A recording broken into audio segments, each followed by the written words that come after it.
একটা হাতি আর একটা কুকুর একই সাথে প্রেগনেন্ট হলো। 3 মাসের ব্যবধানে কুকুরটি 3টি বাচ্চা প্রসব করলো। 6 মাস পরে কুকুরটি আবার প্রেগনেন্ট হলো আর 9 মাস পরে 1 ডজন বাচ্চা প্রসব করলো। একইভাবে পালাক্রমে চলতেই থাকলো। 18তম মাসে কুকুরটি হাতিটিকে বলল, তুমি কি নিশ্চিত যে তুমি প্রেগনেন্ট? আমরা একই সাথে প্রেগনেন্ট হয়েছিলাম।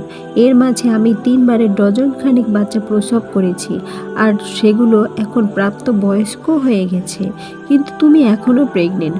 মা হাতিটি উত্তর দিল, আমার পেটে কুকুর ছানা না, হাতির ছানা বেড়ে উঠছে। আমি 2 বছর পর পর বাচ্চা প্রসব করি। যখন বাচ্চাটা পৃথিবীর মাটি স্পর্শ করে, পৃথিবীর মাটি বুঝতে পারে।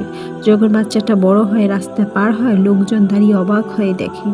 যে বাচ্চাটা আমি পেটে ধারণ করি সেটা মানুষের আকর্ষণে কেন্দ্রবিন্দু হয়ে যায়। প্রিয় ভাই বোনেরা, গল্পটা এজন্যই বলা, যখন আশেপাশে মানুষের আশা পূর্ণ হতে দেখবেন, তাদের সফলতা দেখবেন, হতাশ হবেন না। যদি আপনি পারিশ্রমিক হন, লক্ষ্য স্থির হয়, নিশ্চিত আপনার জন্য উপযুক্ত সময় উপযুক্ত সফলতা নির্ধারণ করা আছে আপনার কর্মের ভিত্তিতে।